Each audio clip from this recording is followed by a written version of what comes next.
Good evening and welcome to the Public Ways Committee meeting for Monday, March 10th, 2025. You've had the opportunity to review the minutes of the February 10th meeting.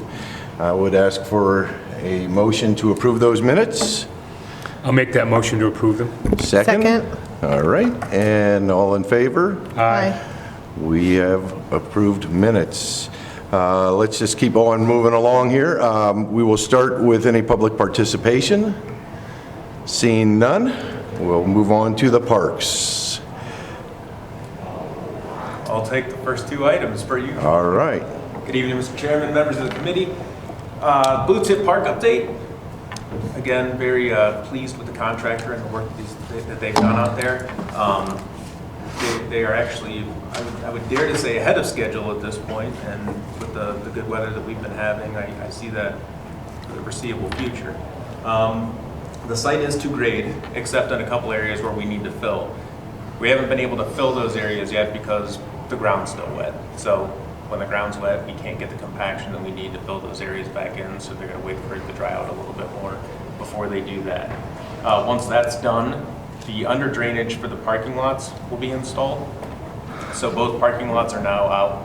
There's a little stub of the drive entrance that goes out to Grandview there that we have shut down for construction. But all the other pavement is out and it's in preparation for getting those under drains put underneath the parking lot. The rest of the site is cut to grade. It's ready to go. There's some fill piles out there that you see. Those will get moved once the area is laid out for the actual areas of the parking lot off Alt Street and the parking lot on the Grandview side, as well as the connection between the two. This week, the contractor for the retaining wall that's on the north side of it, that runs kind of like along that bank where Safety Town is, they're coming out to the site, taking a look at that. The wall is approximately 100 feet long and about 3 to 3.5 feet tall at the highest spots, and on both ends it tapers down. It'll take about a week for them to complete that. Once they get that going, they're scheduled to get in, and once they get moving on that, like I said, it'll be about a week. All of the storm infrastructure is now installed, so all the piping, all the structures, manholes, those are all set and ready to go. The concrete that is out on Old Street where they tie it into the storm sewer, that's going to get poured back this week. So they had that one point where they had to tie in on that western boundary to get tied in. They had to tear up a little bit of the street to do that, so that'll get poured back this week. Moving forward, then the next 2 weeks we'll probably have some electric trenching getting done. So we got to get electric to the restrooms, both the pavilions that are out there. We want to have some capability of having some fiber, for cameras that are monitoring the area.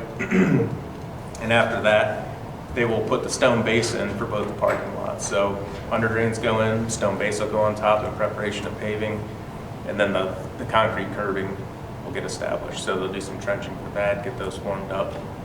Curbs will be poured first, paving will butt up to those. The sidewalks as well for the connectivity within the park area and towards Safety Town, those will be done at the same time. That is all I have as an update on the Blue Tip Park. Do you have any questions? Alrighty. Right now? Move right on to the Downtown Pocket Park. Pleased to announce that we've got movement going on down there for about the past 2.5 weeks. So the weather is finally turned, and this week's looking really, really good. The electricians are going to be finishing up all the wiring this week. They're going to get all the wires pulled in, get everything prepped for the lighting, the fire pits. Once the wire's all pulled for the fire pits, they'll hook the gas meter up, and then they'll get those things cranked up and tested and good to go. They will be getting the concrete for that drainage issue on the upper plaza.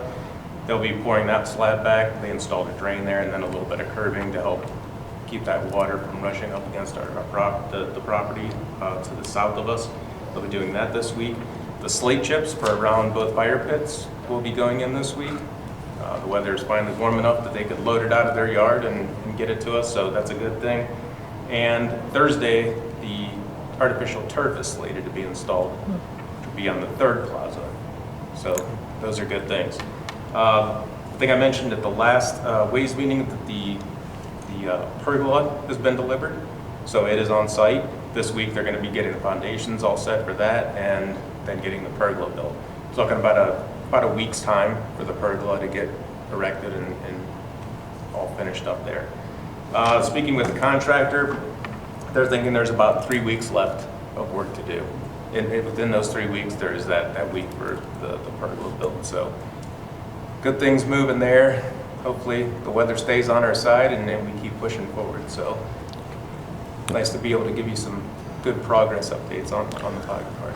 One request I would like to make for both the Memorial Park North Phase, or the whole playground area, and the pocket park, that we try, and I guess we'd have to check and see if legislation would be required to make it a non-smoking, non-vaping zone and put some signage up.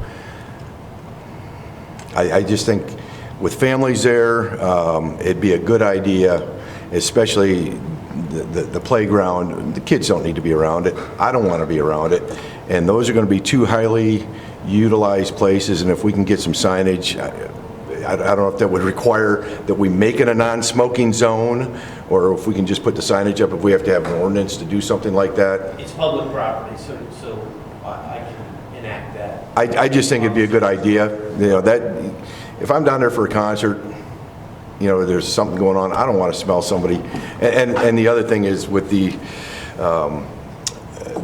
law that was passed in Ohio that allows other things to be smoked other than cigarettes and vapors and cigars, I just don't think we need it down at those two venues. So it'd be nice to put something up like that. I would second that. Yeah, I agree. Okay. If we could work on that. Yeah. Thank you. Freed Park. I can speak to that. All right. That, just recently, we've gotten under contract with a consultant on that project. We've been very pleased so far with the consultant. We've had a lot of conversations already about some scoping and some layouts and things like that. I don't know if you want to give any details, Matt. Yeah, I think what I would add for the committee's knowledge is, and I would echo Mr. Davis's comments, very, very impressed with the consultant. And there's a couple of consultant updates that we can give both here and on the public service side of the house, where the consultants that we've gotten into a process with have actually done work without being under contract, which is really nice, and open lines of communications, and kind of established at least a brief relationship that makes us feel pretty darn good about moving forward with them. So that's been a nice, pleasant surprise. But one of the things that's coming out of our Freed Park project update, and I briefly have previously mentioned this to Mr. Williams, is that remember, based upon our discussions about Freed, we've been talking about the potential for the city's first multi-purpose turf field and what it would be required there. In addition, we had some aspirations to make sure that we could include in that park update a bathroom with a full parking lot improvement, if you will, out at Freed, and then a basketball court, a play area or playground structure, and ultimately looking at some shelter. I think what our reality, based upon some of the discussions, is that we may need to dial back some of our expectations on that particular project based upon our budget. But it's early still, so we're looking at that. But I think I've taken away from those discussions, I don't know if Mr. Davis disagrees, that we're being somewhat aggressive based upon all of the things we want and what our current budget will allow. Again, we haven't had any cost estimate, no finalized design yet, but initial discussions seem to point in that direction. So we've had to prioritize some of the things we want to do there and give some direction to the design team on that front. Again, very early in the process at this point, but in an effort to continue to be transparent as best as I can on all items, wanted to make sure you were made aware of that. So. That's certainly appreciated. We do have to be fiscally responsible, but I think we look at the needs and then the wants and see how it comes out, and do it in stages maybe. Possibly, yes. Any questions? I agree with stages if we need Yeah. to. Yeah. But if I might add something, just keep us informed. I don't want to know how close we are, but you know, if it's a matter of X number of dollars to Right. have the top of the line as opposed to a good park, You know, I think we've demonstrated in the past, council, that, you know, we certainly like nice things for our community too. Definitely, I will definitely do that again. I think we're a little ways off yet, but the things that we're talking about, which might result in a savings, is, you know, right now there's a pretty old full court basketball court there. You know, do we reduce that to a half court basketball court and save a little bit on that? You know, this field is a multi-purpose field, so it's a little bit more expensive than just your average turf ball field, because it's got a lacrosse or soccer field that goes across the middle of it, or at least the sizing for it.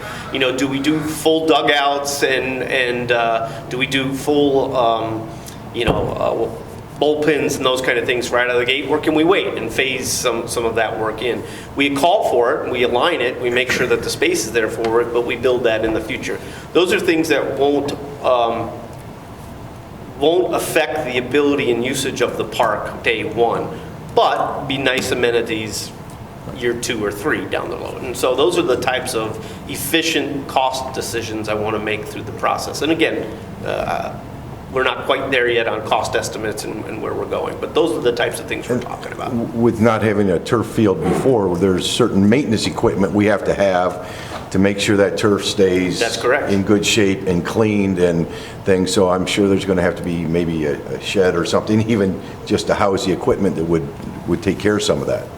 Perhaps, and those are all discussions as we get going a little bit further. One of the important aspects, I will say, I'm sorry to go a little bit longer on this, but I want the committee to know, you know, I think our vision would be, and our preference would be, to have a restroom facility that is very similar to what we're doing at Memorial Park, and we think we can achieve that, but with running water, if you will, at that. The unfortunate part, if you know where Freed Park is, which I know you all do, it sits down into it. We don't envision the ability to have running water in that particular building structure without the additional cost of a lift station, which would be on the sanitary side of things, because of where the mains run out on Leatherman Road as compared to where the restroom structure would be. So it looks like we'll have to go to maybe a vault or composting style restroom in that regard. The lift station can be extremely expensive, and I'm not sure that I would even advocate to this council that we invest those kind of dollars on a single serving lift station for a restroom building. Makes perfect sense. Not great news, but something I wanted to share. Makes sense, though. Any other questions on Freed Park? Okay, let's move on to Valley View Park. Okay, Mr. Valley View, Davis? actually, I think I'll talk about the next two together because they're kind of related. Okay. Each of them was budgeted just for design work for this current year. And when we got the proposals back, the one for Valley View, we budgeted 25, it came in at 100. So we've kind of paused that, and we're going to kind of reconsider different ways to address Valley View. So that's kind of in a bit of a pause. For Weatherstone, that came in not at 100, but we were going to get a phase for 25 to be able to have a preliminary design phase as part of that budget. So Weatherstone Park is nearly under contract with our consultant for a first phase. So those are, and then we'll come back and revisit Valley View, potentially maybe looking a little bit different in how we get some more proposals. Is it the same design group for all the parks? All Freed, Valley View, and Weatherstone are all different firms. Would anybody give us a deal on doing 2 parks at once? No. That's a valid question. We're open to it. I'm always looking for a deal. No, I mean, it You know. doesn't quite work quite that way. I understand. But, we're looking at being creative. Okay. Okay. For purposes of clarity on Mr. Davis's comment, I want to make sure I add a little bit more. On the Weatherstone Park update, so we have all but reached an agreement with that particular consultant, but when Mr. Davis mentions that it's a phase 1 approach, for $25,000, which was our budgeted number, they're only going to go so far for us in terms of that. If we like where they're at that, don't hold me, 30% document stage, we're going to need to come to you to seek probably another 25 to get them to full construction documents, which was what our goal was by the end of this year for that particular park, so that in wintertime we could go out for bid. And remember what we're talking about at Weatherstone. What we're really talking about is a reconfiguration and expansion of the existing parking area, a relocation of the ingress-egress point out onto Reimer, which is dangerous in its current location.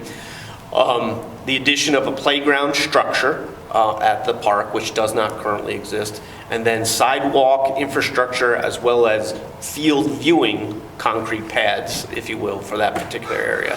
And then some general ideas in terms of other improvements in the area. I will tell you, separate and apart from that process, Mr. Belk and I have been actively engaged, along with the Parks Department, with some improvements that are happening at Weatherstone already, including, based upon this committee's discussion, an analysis of our ball fields, which has already occurred, and then some suggested improvements that we're working on already. And I think when we get to that section a little bit further, I'll let Mr. Belk go a little bit farther as to what started today and what we're envisioning over the next couple of weeks. Great. Thank you.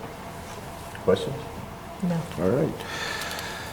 Well, let's talk about the Brickyard. Okay, Brickyard, so we have gone out for requests for proposals for that, received those, we received 5, and 3 of the 5 we've considered to be finalists, and we're going to be doing interviews with those finalists here in the council chambers on Friday afternoon.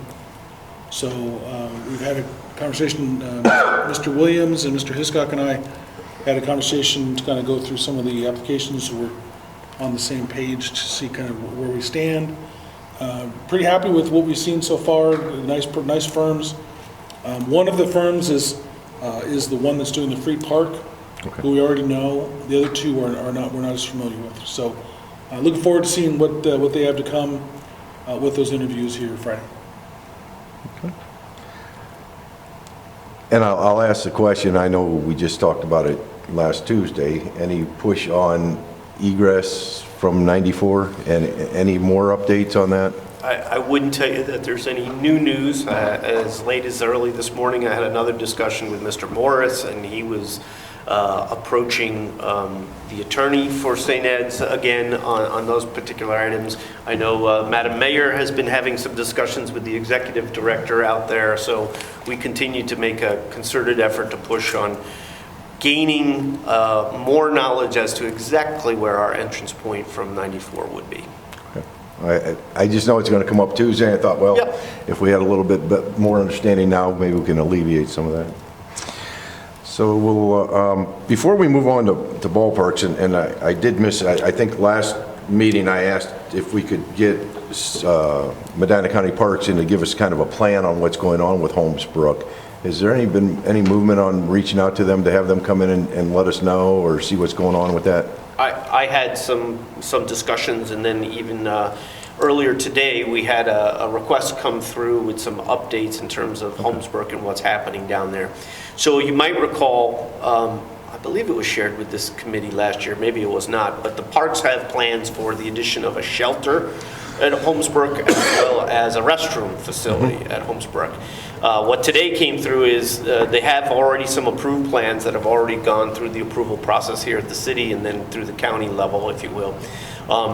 What they were suggesting and offering was that they need to do some movement based upon some of their reevaluation of space, where they were proposing the shelter and the restroom building. I think we have to take a closer look at the restroom building because they are proposing to use a vault style restroom. And again, that is not the city's preference. Even in our own projects, it is not the city's preference. Especially not at Holmesbrook because they don't have the same lift station requirement there, and they do have access to sanitary sewers there. They would have to construct some water line to get back to their location. But again, I think we believe that the preference for users in our community is that it is a restroom with fully running water, and that is our push. That may make some of our friends at the Park District not so happy because it adds cost to their particular project. It also adds some operational costs for them going forward too. So we haven't really had a discussion on that. Some other items that are happening in terms of planned improvements out there is I believe they are paving all of the existing trail at Holmesbrook. They are adding a connector trail to an area which they've identified which could use it, which basically allows for a looping of the trail. They're adding some of those improvements. I know there's more. I can't think of anything off the top of my head. I'm sorry. Highlights. Okay. Well, great. That's what I have to report. Yep. Good to have an update on that. So now we'll talk about ballpark maintenance. Can we take it? I'll take that one too. So for ballpark maintenance, I know Mr. Parrish, this is something near and dear to you, but we've discussed it many times. Around various parks around the ballparks around the city, we're looking at painting the fences, getting those freshened up. If you remember last year, AC Field, that backstop was painted and it looks 100 times better than it has in the past. We're looking at doing that out at Weatherstone, as well as that corrugated pipe that's on top of the fences, replacing that, freshening it up. Probably doing some work on the dugouts. Eventually, I think we'd like to replace the roofing on the dugouts out there, but this year I think we're going to try to phase getting the field ready, getting the fences painted, getting those toppers on the fence completed. And as far as the fields go, we're looking at a different type of ball mix on that field. Right now it's kind of spongy, there's a lot of clay in there. So I actually got into contact with I guess it's more of a sports landscaping company, for lack of better terms, today. They're actually going to come out towards the end of this week and do a field assessment for us. It's a nice thing that they provide. It's a free service. So the rep will come out, they'll take a sample of the ball mix that's on that field and tell us this is the product that'll increase the playability of the field, make it a lot better. I think we need to do a little bit of grading work out there to get the water moving in the right direction.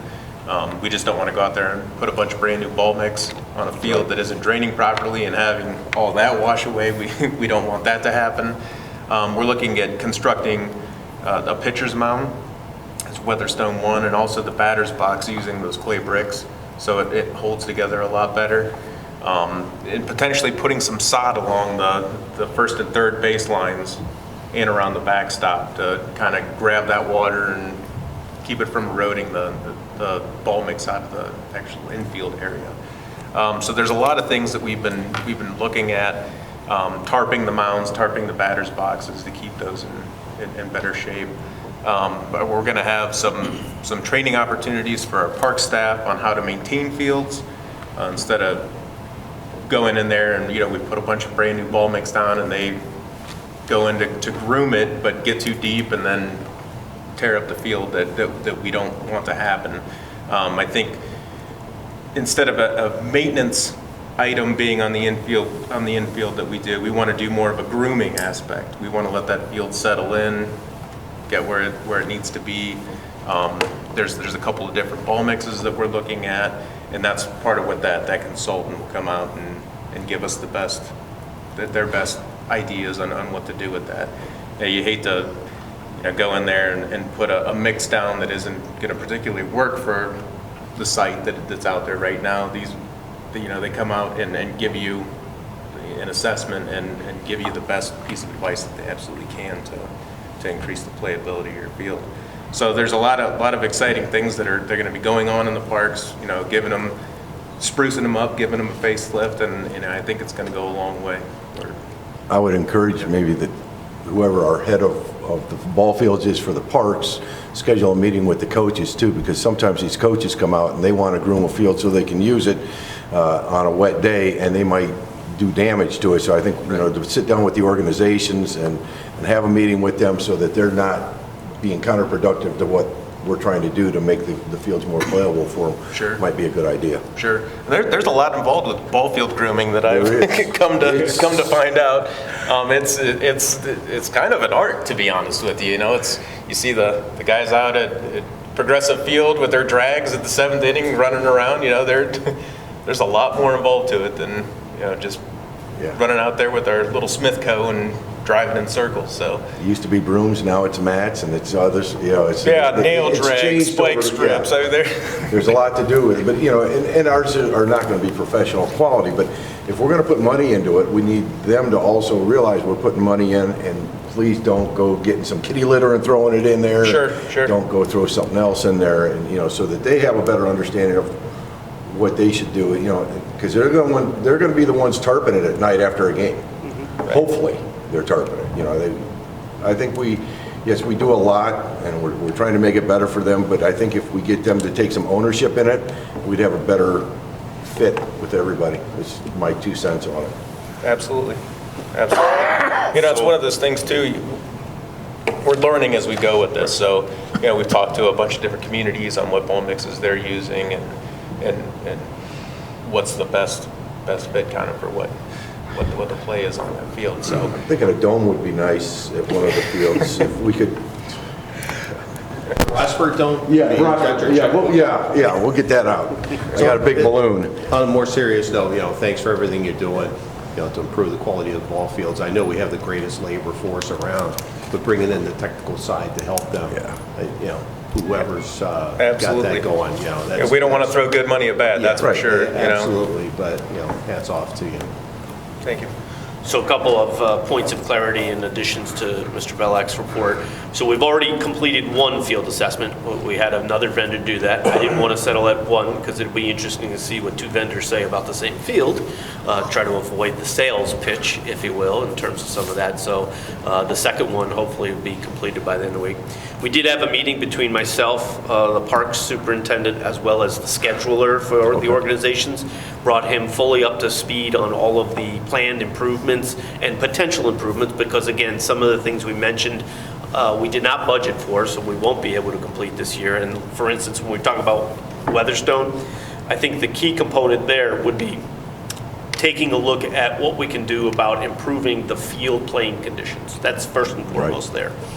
Some of the aesthetic stuff, like we've already gotten started, are great, but it's all about playing field conditions, ponding water, making the fields usable for our leagues when they're scheduled to use them. Mr. Rosbert, you're right on. Part of what the coaches' meetings happens with our scheduler as well as our park superintendent in the beginning of the year is making sure that those coaches understand their responsibility to maintain the fields. You know, it's not enough just to scrape up a little bit of surface level stuff, fill in some holes where batters dug in or a pitcher dug in a little bit. They got to go a little bit further for us. And now with the institution of tarps and those kind of things, we need them, exactly what you said, to put those tarps on there. We need them to understand if we invest the amount of money that we're looking to invest in Washington ball field mix for the surface, that they're not to throw Speedy Dry down to solve a water puddle. That's not how it works. You know, actually the field is designed to retain a little bit water with those ball mixes, and it makes the surface more playable and kinder for the players too, kind of thing. The biggest drawback to some of the ball mix stuff that we're going to hear, and you all will hear it, is from moms in white pants. It's not going to be white after kids play on that surface anymore. It's naturally, if you look at any ball fields, it has a color to it. It's a little bit reddish, those kind of things. That's going to take a toll on white uniforms, if you will. But that's the nature of ball mixes of those sorts. So we're looking at many different things. It's not all going to happen on all fields at the same time. You know, there are some fields that are going to be improved. Valley View is going to be an improved field. No sense in putting a huge amount of investment into that field at this point in time. You know, when we talk about Weatherstone, the softball field at Weatherstone, or what's referred to as Weatherstone Field 2, needs a lot more work than Weatherstone 1. The reason being is that field probably is not, the infield is not graded properly. That's why you have so much washout at that particular field. We're going to take the steps to do what we can to improve it for this coming season, but it's going to need probably laser graded and a whole lot of investment to get it right in that particular area. But maybe that's something we do when the park gets improved in 2026, kind of thing. So it's going to be a stepped approach. Again, in talking with Mr. Belloc and doing some planning, we're very interested to find both of the analyses and review them. But we know budget dollars can only go so far, so we're going to have to measure the improvements that we put into those parks as we do it and see what we can. And again, with a focus on field playability and player safety first and foremost. That's what fence toppers are about. That's what understanding fence lines and those things are a little bit about. Adding bullpens, dugouts, new dugout roofs, those kind of things. Those can come lesser in terms of priorities right out of the gate.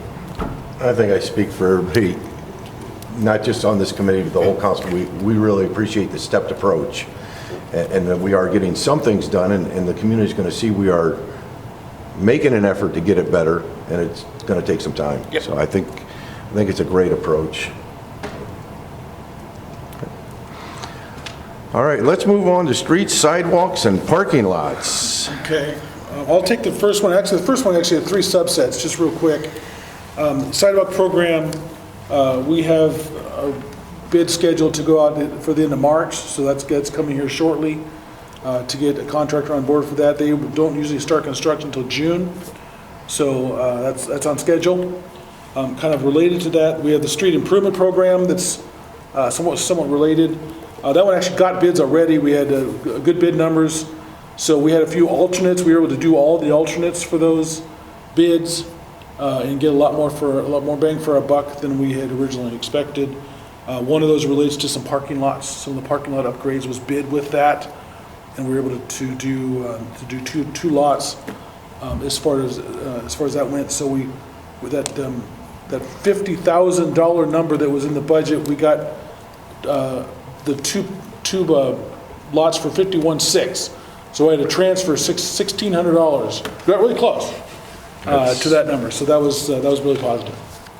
And then the last one I wanted to mention as part of that subset is there's a striping project as well, and that's going to come here. You'll see an ordinance come here next month to kick that off as well for a bid to come.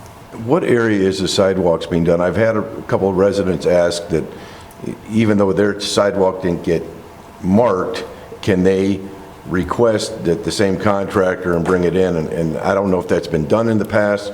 I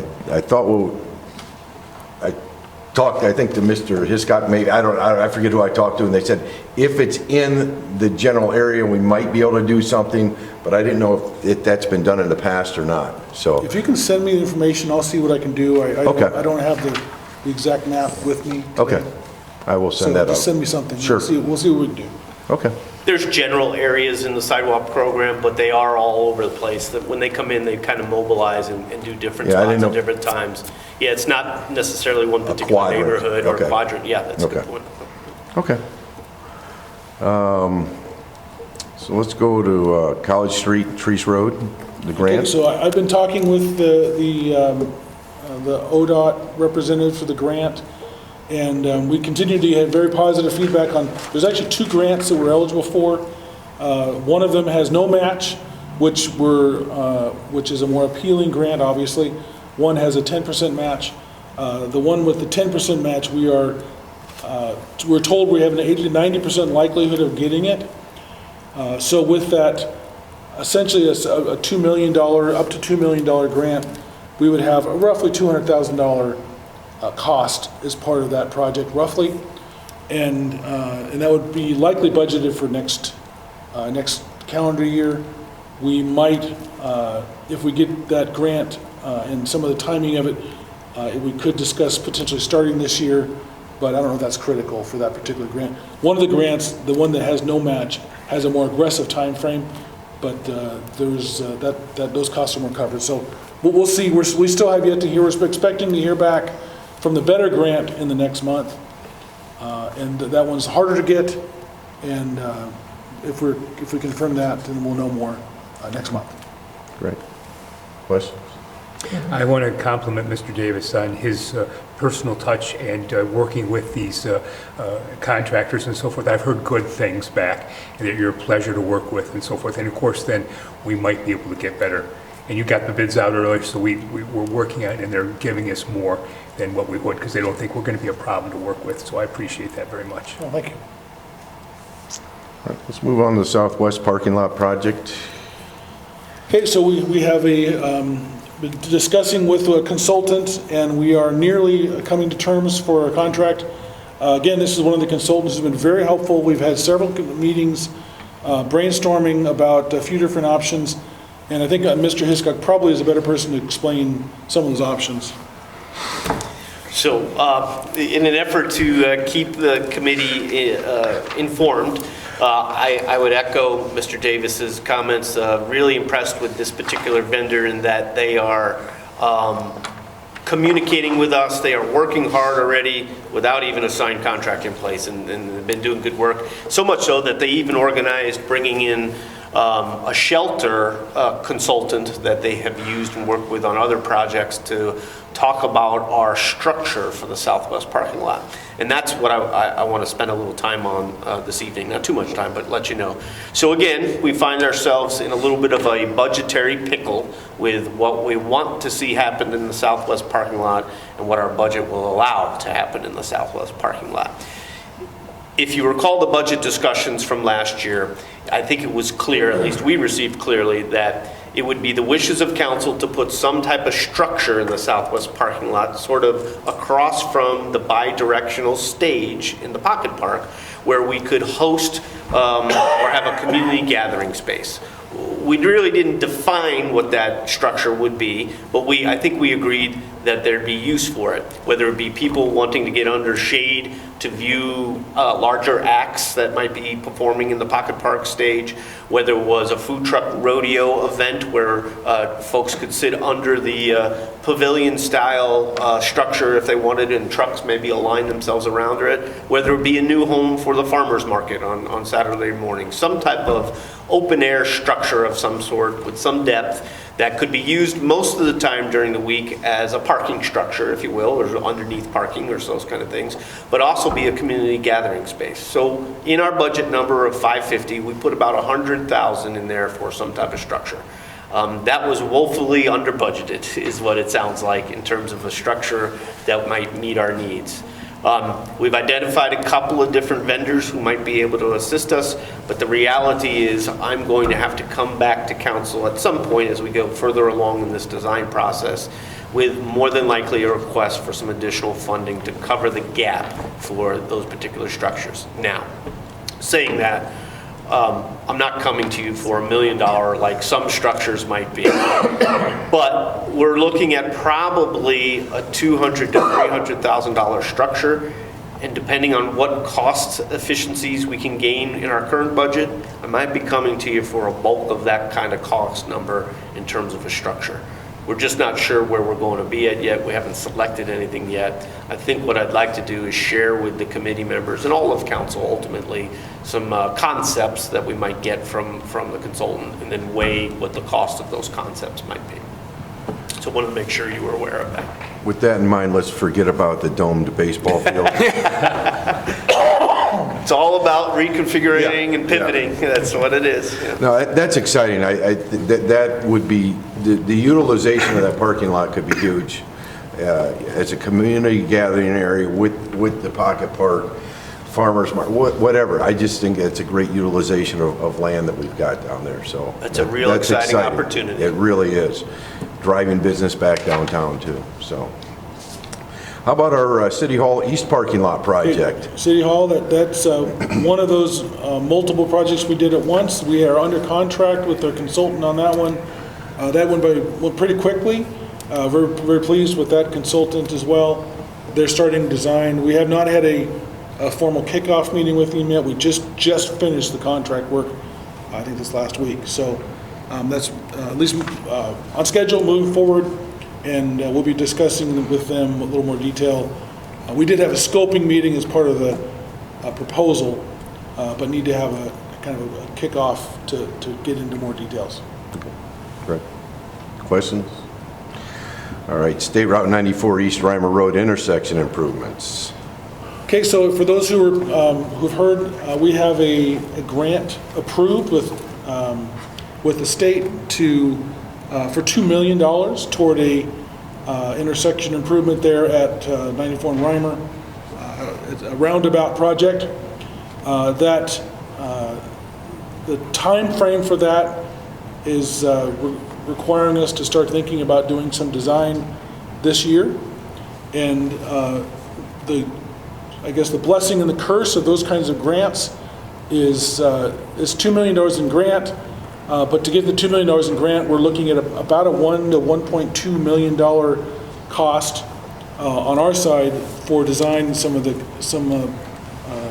match. So we're kind of going to be pretty soon going to be kind of at a pivot point of, if we want this grant, then we may need to start some design work and be talking about kind of allocating resources for that. It's good. I don't recall that being anywhere in the budget this year, so thered be a request for that, I would think. No, it would be a supplemental authorization. If you recall, we didn't receive word from NOACA of the grant award until after our budget process was over with. We didn't actually even realize we were under consideration for that kind of improvement. I think that would be a huge improvement for that intersection, which is, I go through there quite a bit. It can be, I don't think there's a high accident count, but there's a lot of near misses there. A lot of near misses, and people don't even know how to navigate that intersection properly. So that's an exciting improvement for that area. So, and again, being one of the corridors to the city, I think is a great way to open it up, and dress up the town a little bit on that corner. So we've reached out to a local consultant that we deal with a lot to get some rough estimates. But if we want to bring on a consultant, we would need to go out for a request for proposal. It's a large enough contract that it requires that formal process. So Okay. we're looking to need to start that sooner than later. So for timing, I don't know if you want to speak to that anymore. Yeah, so if the handwriting's on the wall. If we want to take advantage of $2 million in state funding, we're going to need to hire our own design team, and we need to hire that design team soon so that we can get started, so that the design is completed well in advance of the ODOT funding cycle where we would get the $2 million. So we're going to need to do that. That would require us to get authorization from council to advertise and seek bids and proposals from design firms for that particular work. And how soon would you want to move on that? Like this Tuesday? No, I don't Okay. think this Tuesday is necessary, but if you wanted to get it on and read once and then maybe move it into early April, that would be a good thing. We have a planned meeting with some of the folks coming up from NOACA. We told them we won't have a design team under contract at that point, knowing the requirements that we have. So, but getting something authorized in April may be a good thing. And we won't be talking about authorizing 1.2 million, our match amount. It's only authorizing the amount to get the design firm under contract. I know we're not going to meet again until April 8th, so I guess I would even ask my fellow members here if anybody would like to entertain a motion that they could put this on for, and then we'll move it right to council. I think that's important to take advantage of that funding that's available and fix up that intersection. So. Yeah, I'll make that motion that we make that proposal for that monies. Second. All in favor? Aye. All right, if you could get that legislation put together for us. And I will. We'll get it on, not this Tuesday, but maybe 2 weeks out or whenever you feel is necessary.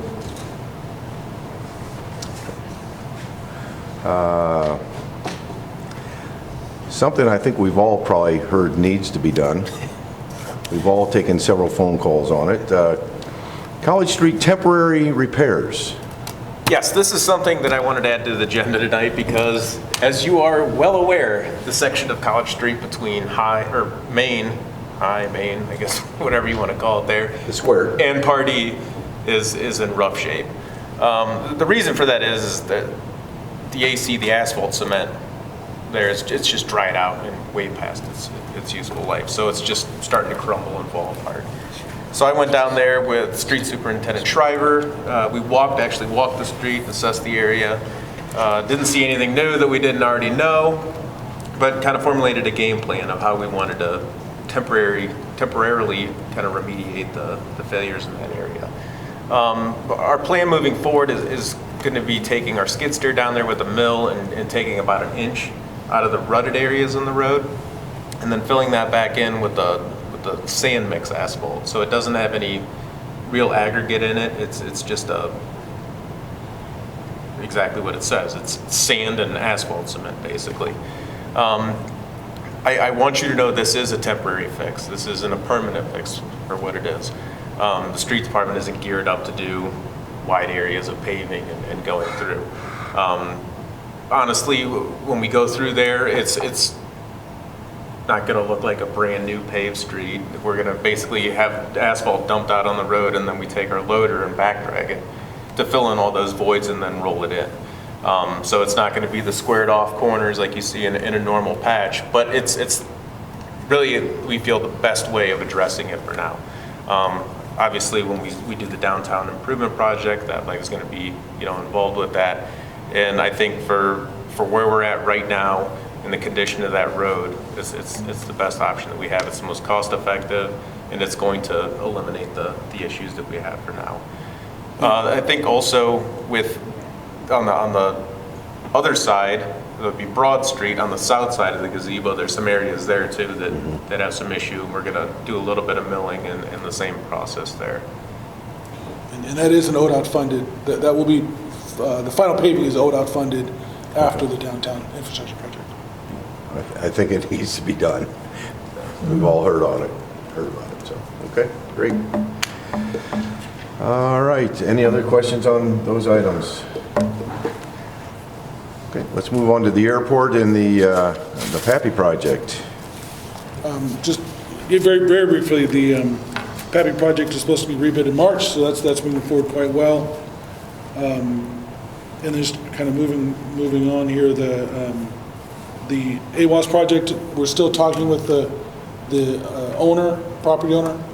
So those conversations they were actually having conversations with them. So those are both continuing to move forward. Okay. And then the apron project. And the apron project is, we're supposed to be bidding that here by the end of March, and you'll see that there's legislation here to move that forward to start the bid process.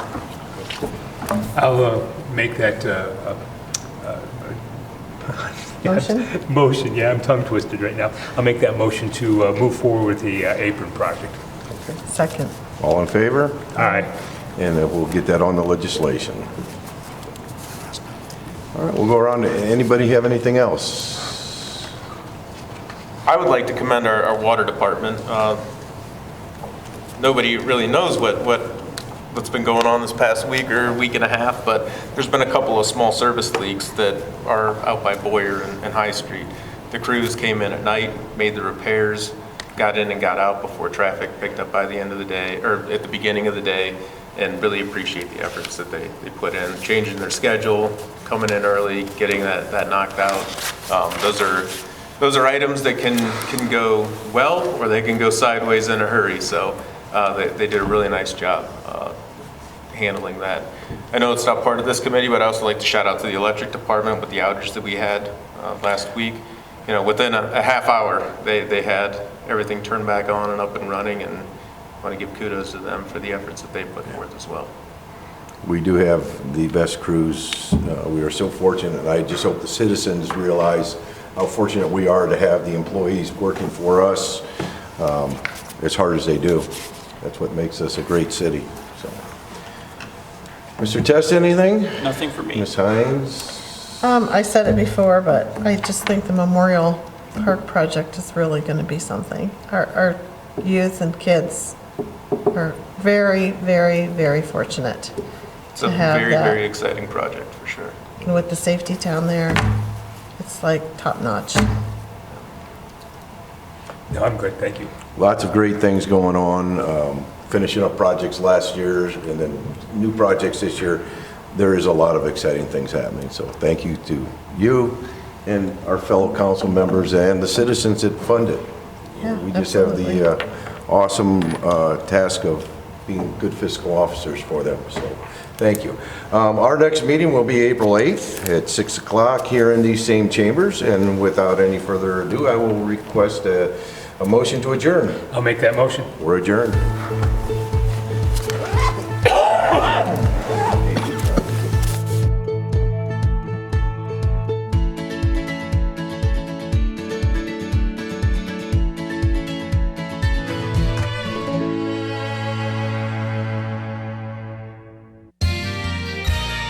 You are watching WCTV, Wadsworth Community Television.